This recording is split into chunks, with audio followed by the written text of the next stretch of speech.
गर्मियों का मौसम था। रूपनगर नाम के गांव में एक लखन नाम का गरीब किसान अपनी पत्नी सरला और एक बेटे के साथ रहा करता था। उसका बेटा करण 7 साल का था। माँ, आज कितनी ज़्यादा गर्मी है। प्लीज़ आप पिताजी को बोलो ना कि वो घर में एक कूलर तो लेकर ही आएं। बेटा, अभी हमारे पास कूलर खरीदने के पैसे नहीं हैं। घर में एक पंखा है, अभी इसी से काम चलाना पड़ेगा। लेकिन माँ, ये पंखा चलता भी तो कहाँ है। ये पंखा इतनी धीरे धीरे चलता है ना कि इसकी तो हवा ही नहीं लगती है। बेटा करण, तू एक काम कर, तू जाकर ठंडे पानी से नहा ले तो तुझे अच्छा लगेगा, क्योंकि ये गर्मी तो हमारा पीछा छोड़ेगी नहीं और हम इतने पैसे वाले हैं नहीं जो अपने घर में एसी या कूलर लगवा लें। सरला अपने बेटे करण से ऐसा बोल ही रही होती है कि तभी वहाँ लखन भी आ जाता है। सरला, आज तो कुछ ज़्यादा ही गर्मी है। बाहर तो ये समझो जैसे आग बरस रही हो। करण बेटा, अब तुमको बाहर बिल्कुल नहीं जाना है, नहीं तो आप काले हो जाओगे। फिर सरला कहती है। अरे, हम एक दिन भूखा रह लेंगे तो क्या हुआ, लेकिन तुम इतनी गर्मी में बाहर जाओगे तो तुम्हारी तबीयत खराब हो जाएगी। फिर लखन कहता है। अच्छा सरला, बीमार पड़ने से पहले तो हमें ये भूख ही मार डालेगी। इसलिए सरला, मुझे तो काम पर जाना पड़ेगा। इसलिए मुझे तो मेहनत करनी ही पड़ेगी। वैसे भी मैं ठीक हूँ। तुम दोनों मेरी चिंता बिल्कुल मत करो। फिर छोटा सा करण कहता है। पापा, ये पंखा तो आग उगल रहा है और पानी भी गर्म हो गया है। अगर कुछ ठंडा पीने को मिले तो अच्छा लगे। फिर लखन कहता है। बेटा, हमारे पास तो बस मटके का पानी ही है और वो भी अब ख़त्म हो चुका है। लेकिन हमारे जो सेठ जी हैं ना, उनके पास तो बहुत ही ठंडा पानी होता है, क्योंकि उनके घर पे फ्रीज जो है ना। ठंडा पानी तो चाहिए, लेकिन अभी बेटा हमें सब्जी भी तो तोड़नी है ना।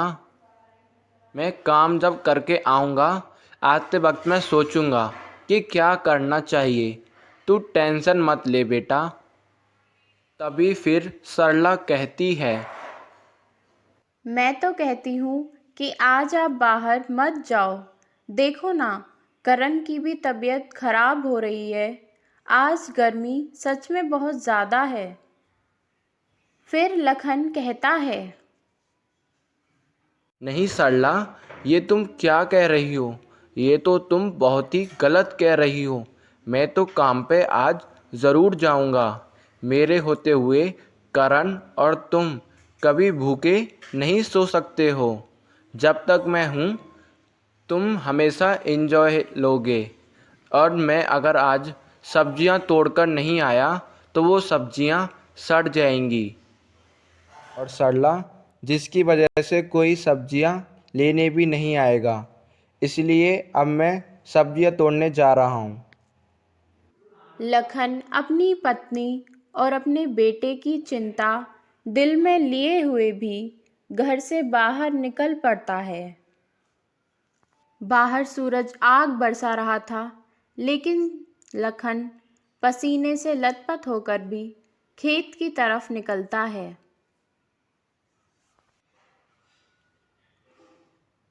और खेत में पसीना बहाते हुए भी सब्जियां तोड़ता है और फिर उन्हें बाजार में बेचने चला जाता है।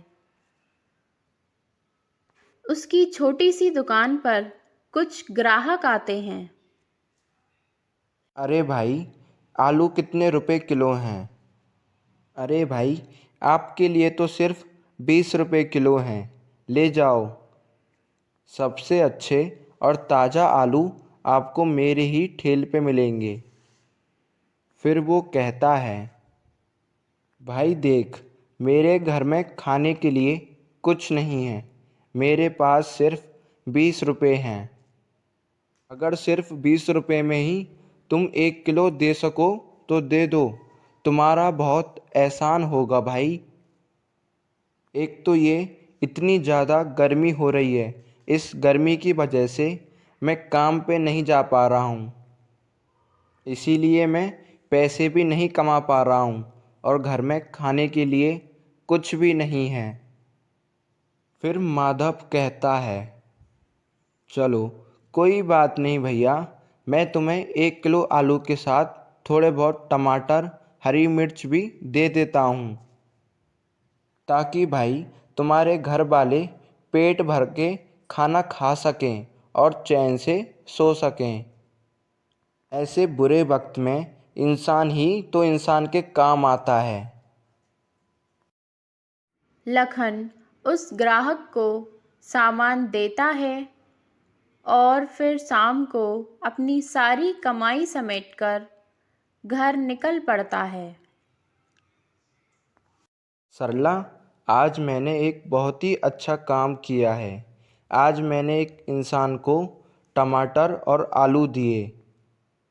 वो बेचारा बहुत ही गरीब था और इस गर्मी के कारण वो अपने काम पे भी नहीं जा पा रहा था और जिसकी वजह से उसके पास पैसे भी नहीं थे और बेचारा ये भी कह रहा था कि उसके घर में खाने के लिए आज कुछ भी नहीं है।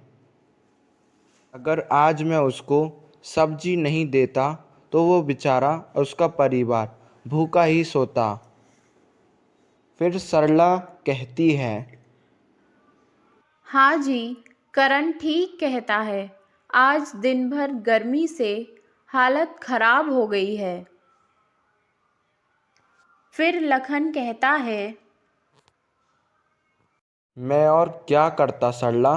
उसकी आंखों में जब मैंने भूख देखी तो मेरे से रहा नहीं गया। और वैसे भी अपने लिए तो मैं रोज़ कमाता ही हूँ, लेकिन आज उसका क्या होता, वो तो बेचारा भूखा ही सोता आज। फिर करण कहता है, लेकिन पापा, बहुत तेज़ गर्मी हो रही है, अब तो पीने के लिए भी ठंडा पानी चाहिए और हमारे घर में तो गर्म पानी ही है। हम आपके सेठ जी के घर पे चलें, क्योंकि उनके घर में तो फ्रीज है और उनके घर पे तो ठंडा पानी मिलता है। अगर हम वहाँ जाएंगे तो हमें ठंडा पानी मिल जाएगा। तभी फिर सरला कहती है, लेकिन लखन जी, फ्रिज तो बहुत महंगा होता है। वो तो सेठ लोगों के घर में ही होता है।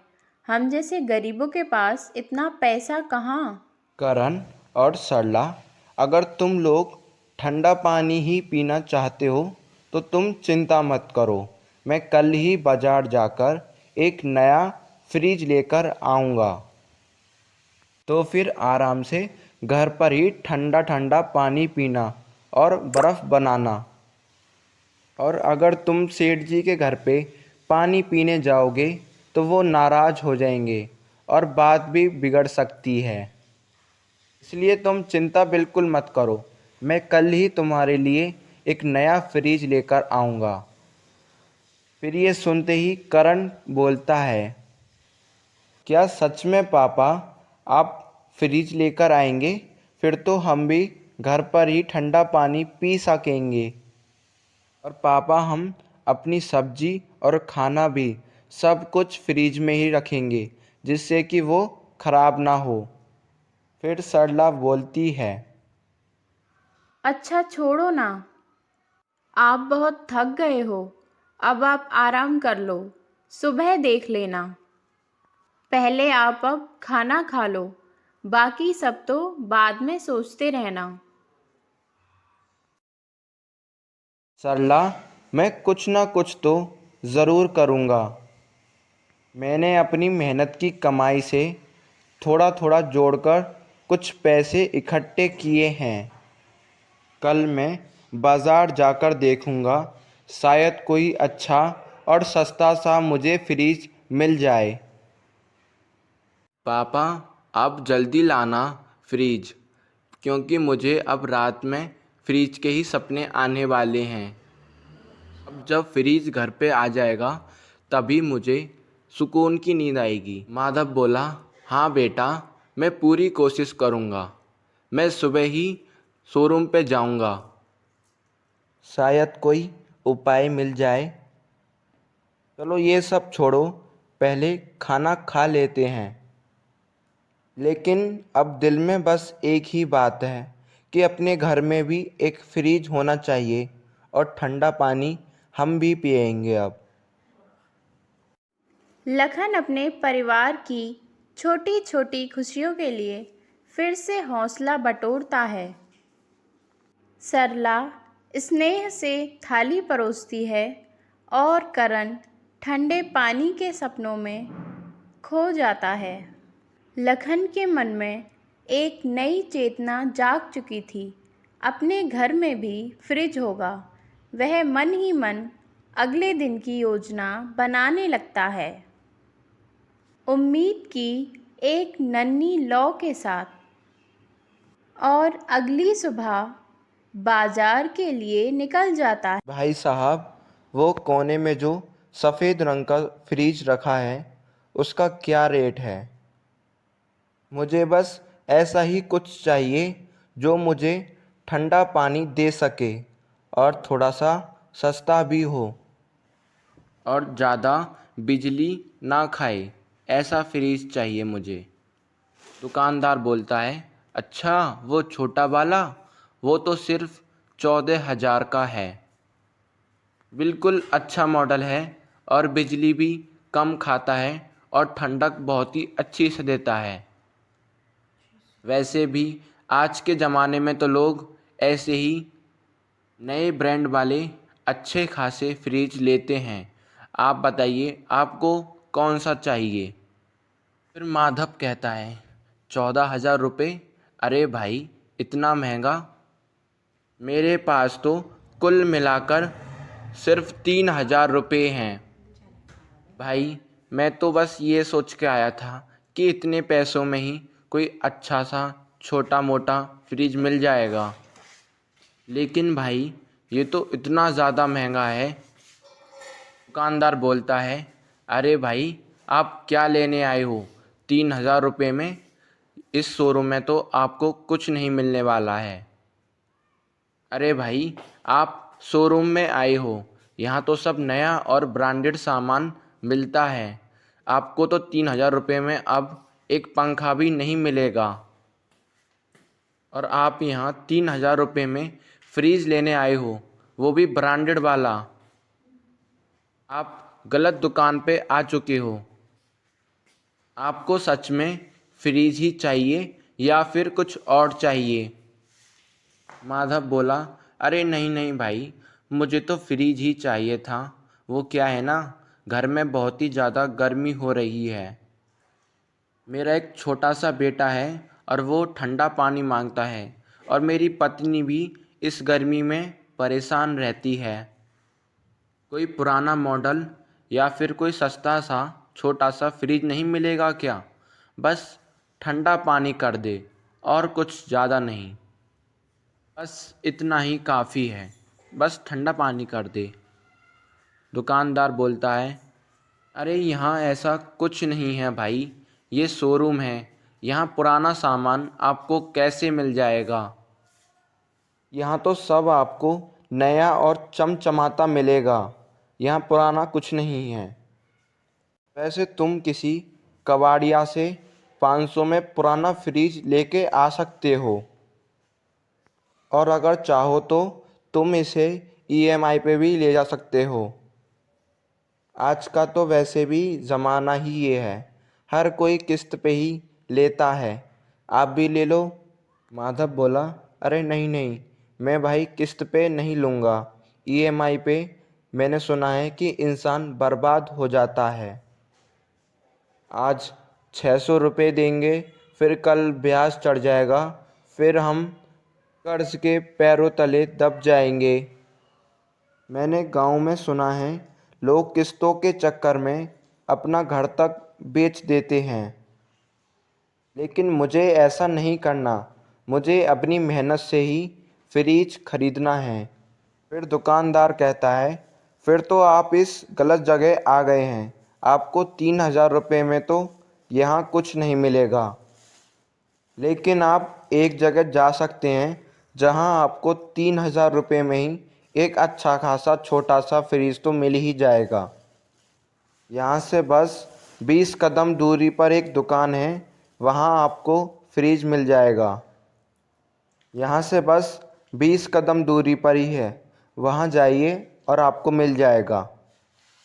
फिर माधव बोलता है, लेकिन भैया, जब मैं रास्ते से आ रहा था तो मुझे वो कबाड़े वाली दुकान कहीं नज़र नहीं आई थी। क्या आप मुझे उसका सही पता बता सकते हैं? फिर दुकानदार बोलता है, देखो, पहले तुम दुकान से निकलो और बाएं ओर मुड़ जाना और फिर सीधे चलते जाना। बाजार के आखिरी छोर पर एक चौराहा आएगा और वहाँ से दाहिनी गली में मुड़ जाना। वहाँ कुछ लोग अपना पुराना सामान दे जाते हैं। वहाँ नया पुराना सब कुछ बिकता है। पंखा, कूलर, फ्रिज सब मिल जाएगा आपको। लेकिन सबसे बड़ी गलती आप मत कर देना। ध्यान रखना अपना और बहुत ही ज़्यादा सोच समझ कर लेना, क्योंकि वहाँ लो क्वालिटी का सामान बहुत मिलता है। कहीं आप लेके जाओ फ्रिज और 2 दिन बाद वो ख़राब हो जाए। इसलिए जो भी लेना हो सोच समझ कर ही लेना, वरना बाद में आप पछताओगे। फिर माधव कहता है, अच्छा ठीक है भाई, बहुत बहुत धन्यवाद मुझे सही पता बताने के लिए। मैं अभी वहाँ जाता हूँ और देखता हूँ, शायद मुझे ये मेरे 3,000 रुपये वहाँ जाके कुछ काम आ जाएं। दुकानदार बोला, हाँ हाँ जाओ भाई, बहुत बहुत शुभकामनाएं। उम्मीद है कि वहाँ कुछ सस्ता और अच्छा सा कुछ मिल ही जाए आपको। वैसे अगर यहाँ कभी आना हो तो कूलर का ऑफ़र यहाँ हमेशा खुला है। लखन शोरूम से बाहर कदम रखता है।